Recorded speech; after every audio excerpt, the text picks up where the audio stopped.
बच्चों इस वीडियो के अंदर हम बात करेंगे about the types of accounting ratios. तो बच्चों जितने भी अकाउंटिंग रेशियोज हैं इनको 4 कैटेगरीज में बांटा गया है। सबसे पहला है आपका लिक्विडिटी रेशियोज, जिन्हें हम शॉर्ट टर्म सॉल्वेंसी रेशियोज भी कहते हैं। दूसरा सॉल्वेंसी रेशियोज यानी लॉन्ग टर्म सॉल्वेंसी रेशियोज। याद रखिएगा, सिर्फ सॉल्वेंसी रेशियोज का मतलब लॉन्ग टर्म सॉल्वेंसी रेशियोज है।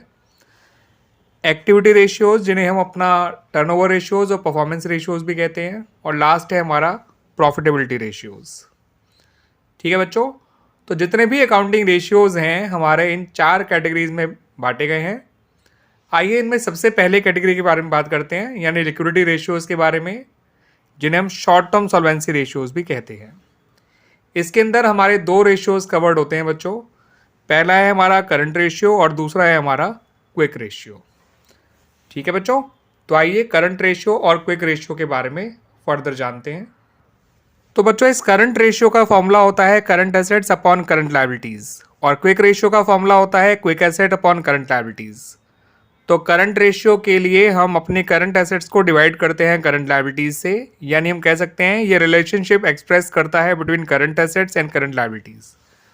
अब करंट एसेट्स क्या होती हैं? ऐसी एसेट्स जो या तो कैश की फॉर्म में एग्जिस्ट कर रही होती है या फिर कैश में कन्वर्ट की जा सकती हैं with in a very short period of time, normally with in a year. ठीक है बच्चों, हम शॉर्ट पीरियड ऑफ टाइम तो नहीं कहेंगे, normally with in a period of 1 year. ठीक है बच्चों, जो with in a 1 year cash में कन्वर्ट की जा सकती हैं या फिर कैश की फॉर्म में एग्जिस्ट करती हैं, वो कहलाती हैं आपकी करंट एसेट्स। करंट लायबिलिटीज़ वो लायबिलिटीज़ होती हैं जो हमें with in a period of 1 year पे करनी होती हैं। ठीक है बच्चों, करंट एसेट्स के अगर आपसे कहा जाए एग्जाम्पल, तो आप कह सकते हैं debtors, bill receivables, cash, bank, prepaid expenses, inventory, accrued income, marketable securities या शॉर्ट टर्म इन्वेस्टमेंट्स। ये सब चीज़ें करंट एसेट्स के अंदर आया करती हैं। एक बात और ध्यान रखिएगा, डेटर्स प्लस बिल रिसीवेबल आपका ट्रेड रिसीवेबल कहलाते हैं। करंट लायबिलिटीज़ की बात करें बच्चों, करंट लायबिलिटीज़ की, तो करंट लायबिलिटीज़ के अंदर आएंगे आपके क्रेडिटर्स, बिल पेबल, जिनको हम ट्रेड पेबल भी कहा करते हैं। उसके अलावा bank overdraft, outstanding expenses, income receive in advance, इसमें आप कॉल्स इन एडवांस भी काउंट कर सकते हैं। अनपेड या अनक्लेम्ड डिविडेंड भी काउंट कर सकते हैं। ठीक है बच्चों, प्रोविजन फॉर टैक्स काउंट कर सकते हैं, अदर प्रोविजंस काउंट कर सकते हैं, शॉर्ट टर्म प्रोविजंस वगैरह, और short term borrowings, loan payable on demand या शॉर्ट टर्म लोन्स भी हम काउंट कर सकते हैं अपनी करंट लायबिलिटीज़ में।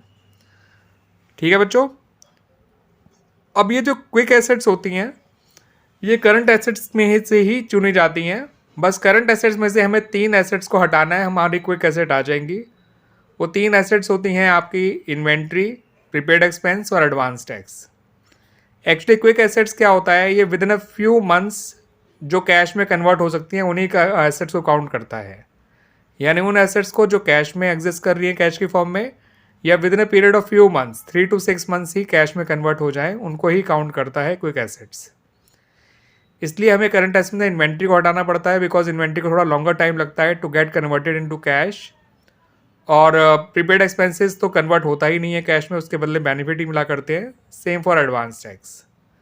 ठीक है बच्चों, यहाँ पर एक नाम और ध्यान रख लीजिए बच्चों करंट रेशियो के लिए, कि करंट रेशियो को हम वर्किंग कैपिटल रेशियो भी कहते हैं। ठीक है बच्चों, उसी तरह से हमारे क्विक रेशियो के भी 2 और नाम हैं, आइए बता देते हैं वो क्या नाम है। हमारे क्विक रेशियो को हम लिक्विड रेशियो भी कहते हैं और एसिड टेस्ट रेशियो भी कहते हैं। ठीक है बच्चों, और जो करंट रेशियो है उसका आइडियल रेशियो 2:1 कहलाता है, यानी कि ideally current assets current liabilities की दुगनी होनी चाहिए। इससे ज़्यादा रहे तो अच्छा है, लेकिन बहुत ज़्यादा होना भी अच्छा नहीं होता है, क्योंकि वो शो करेगा कि फर्म्स अब जो है फर्म अपने करंट एसेट्स को सही ढंग से यूटिलाइज नहीं कर पा रही है। और लो होना इसलिए अच्छा नहीं है, 2 से कम होना इसलिए अच्छा नहीं है, क्योंकि वो तो शो करेगा कि फर्म जो है उसके पास सफिशिएंट फंड्स नहीं है अपनी शॉर्ट टर्म ऑब्लिगेशंस या लायबिलिटीज़ को पे करने का। तो आइडियल करंट रेशियो तो 2:1 होता है, उसी तरह से आइडियल लिक्विड रेशियो या आइडियल क्विक रेशियो जो है वो 1:1 होना चाहिए। यानी क्विक एसेट्स या लिक्विड एसेट्स करंट लायबिलिटीज़ के बराबर तो होनी ही चाहिए।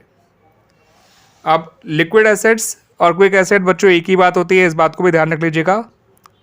क्विक एसेट्स कहिए या लिक्विड एसेट्स एक ही बात है। तो करंट एसेट से मैंने बताया था आपको लिक्विड एसेट्स पे कैसे जाया जाता है। इन्वेंट्रीज माइनस करिए, प्रीपेड एक्सपेंस माइनस करिए और एडवांस टैक्स माइनस करिए। आप पहुंच जाएंगे बच्चों क्विक एसेट्स पे। और इन्वेंट्री भी बच्चों कौन सी वाली, क्लोजिंग वाली लीजिएगा। ओपनिंग इन्वेंट्री और क्लोजिंग इन्वेंट्री आपको दोनों दे रखी है, तो आप उनमें क्लोजिंग इन्वेंट्री लीजिएगा। और अगर सिर्फ इन्वेंट्री के नाम से दे रखा है तो उसे क्लोजिंग इन्वेंट्री ही एज्यूम करिएगा। ठीक है बच्चों। तो बच्चों जिस तरह से आप करंट एसेट से क्विक एसेट निकाल सकते हैं, वैसे ही क्विक एसेट से करंट एसेट भी निकाल सकते हैं उसी फॉर्मूले से। क्विक एसेट में क्लोजिंग इन्वेंट्री, प्रीपेड एक्सपेंस और एडवांस टैक्स प्लस कर दीजिएगा। उसके अलावा करंट एसेट निकालने के लिए आप टोटल एसेट में से अपनी नॉन करंट एसेट भी हटा सकते हैं। नॉन करंट एसेट के अंदर आपके टेंजिबल एसेट्स आती हैं और इंटेंजिबल एसेट्स आती हैं। उसके अलावा नॉन करंट इन्वेस्टमेंट्स आया करती हैं, ध्यान रखिएगा। उसके अलावा long term loans and advances भी आया करते हैं। तो fix tangible assets, fix intangible asset, non current investments और long term loans and advances, ये सब नॉन करंट एसेट के एग्जांपल्स हैं। टोटल एसेट में से हम नॉन करंट एसेट हटा देंगे तो हमारी करंट एसेट आ जाएगी। उसी तरह से बच्चों करंट लायबिलिटीज हम कैसे अचीव कर सकते हैं, कैसे निकाल सकते हैं, वो देख लीजिए। अगर आपको टोटल डेट्स दे रखे हैं तो उनमें से नॉन करंट लायबिलिटीज हटा दीजिए, आपके टोटल डेट्स जो है करंट लायबिलिटी आ जाएंगी।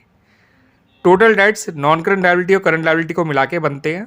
टोटल डेट्स में से अगर आप नॉन करंट लायबिलिटी हटा देंगे आपकी करंट लायबिलिटी आ जाएगी बच्चों, इस बात का ध्यान रखिएगा। या फिर टोटल एसेट में से कैपिटल एम्प्लॉयड को हटा दीजिए तो भी आपकी करंट लायबिलिटी आ जाएगी। और यहाँ मैं बता दूं कि जो आपका कैपिटल एम्प्लॉयड है ये शेयर होल्डर फंड और नॉन करंट लायबिलिटी मिला के बनता है, यानी कि आप टोटल एसेट में से शेयर होल्डर फंड और नॉन करंट लायबिलिटीज दोनों को हटा दीजिए। ठीक है बच्चों, आपका करंट लायबिलिटी आ जाएगा। शेयर होल्डर फंड की बात करें तो इसके अंदर शेयर कैपिटल आता है, रिजर्व्स एंड सरप्लस आता है। शेयर कैपिटल के अंदर आपका इक्विटी शेयर और प्रेफरेंस शेयर कैपिटल दोनों तरह की कैपिटल आती है। रिजर्व्स एंड सरप्लस के अंदर हमारा क्या कहते हैं, general reserve, capital reserve, security premium reserve, revaluation reserve, general reserve, workman compensation reserve, ये सब चीज़ें आया करती हैं बच्चों। और साथ के साथ प्रॉफिट का बैलेंस, जो पॉजिटिव होगा तो ऐड हो जाएगा, नेगेटिव है तो सब्ट्रैक्ट हो जाएगा। ये सब चीज़ें रिजर्व एंड सरप्लस में आती है। तो शेयर कैपिटल और रिजर्व एंड सरप्लस मिला के शेयर होल्डर फंड बनता है। ठीक है बच्चों। नॉन करंट लायबिलिटीज़ में आपके डिवेंचर्स आते हैं, लॉन्ग टर्म लोन्स आते हैं, लॉन्ग टर्म प्रोविजंस आते हैं। कॉमनली ध्यान रखिएगा, मोस्ट कॉमनली डिवेंचर्स और लॉन्ग टर्म लोन्स का ध्यान रखिएगा, वो नॉन करंट लायबिलिटीज़ में आते हैं। यहाँ पर आपका लिक्विडिटी रेशियो से जुड़ा हुआ एक बहुत इंपॉर्टेंट फॉर्मूला और भी है बच्चों, वर्किंग कैपिटल का, जिसको आपको पता होना चाहिए क्योंकि बहुत सारे क्वेश्चंस में आपको इसके फॉर्मूले की जरूरत पड़ेगी। इसका अपना फॉर्मूला होता है current assets minus current liabilities. तो करंट रेशियो तो करंट एसेट को करंट लायबिलिटी से डिवाइड करके आता है, लेकिन वर्किंग कैपिटल करंट एसेट में से करंट लायबिलिटी हटाने के बाद आती है। यानी हम अपनी करंट एसेट में से करंट लायबिलिटी हटा दें तो हमें पता चल जाएगा कि हमारे पास रनिंग कैपिटल या वर्किंग कैपिटल कितनी है। ठीक है बच्चों। वर्किंग कैपिटल का एक और फॉर्मूला भी होता है जो बहुत कम यूज़ होता है बट बच्चों को पता होना चाहिए, capital employed minus non current assets. और कैपिटल एम्प्लॉयड किससे मिला के बनी है बच्चों, नॉन करंट लायबिलिटी और शेयर होल्डर फंड से। तो हम ये भी कह सकते हैं non current liability plus share holder fund minus non current assets. इससे भी आप वर्किंग कैपिटल निकाल सकते हैं। ठीक है बच्चों।